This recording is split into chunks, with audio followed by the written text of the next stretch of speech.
Okay, so this is the drive power side. Over here is the noise filters for each individual logic input, overall noise filter for the drive power, AC circuit breakers for the drive logic and drive power, and then the DC supplies. And the line reactor down here, e-stop contactor. The AC comes up this side over here, just comes along and down, and comes into the drives. I flipped two just so that the signal wires would be together, you know, like this. All the signal stuff is on the left-hand side. I had the encoder signals kind of more tucked up over here, sorry, out of the way. Anyway, so what happens is if I power this up right now, currently the drive, or the motor that's causing problems, is connected to the X drive, on top.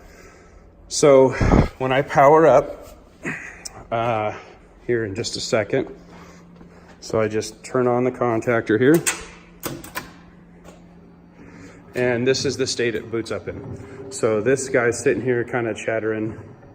When I put my finger on the axes here, I can feel this guy just kind of doing its thing. As time goes on, the other guys start getting involved. So this one's, it's got a little bit of motion down there. It's pretty tiny, but you can hear it. It's very audible. So that's kind of what's going on. So now if I power down, okay, everybody's turned off. I come back here.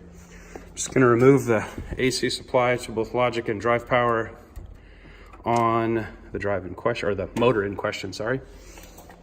Come back. Power back up. Okay. No noise, no grumpiness, no motion, no nothing. Go into Acorn.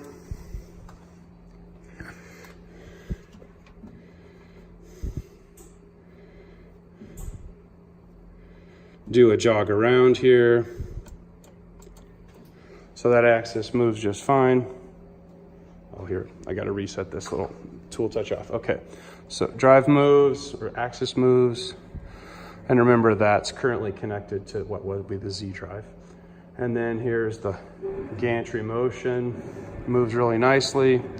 No questions, no barking, no complaints. If I plug that drive back in, I'm right back where I started with that chattering.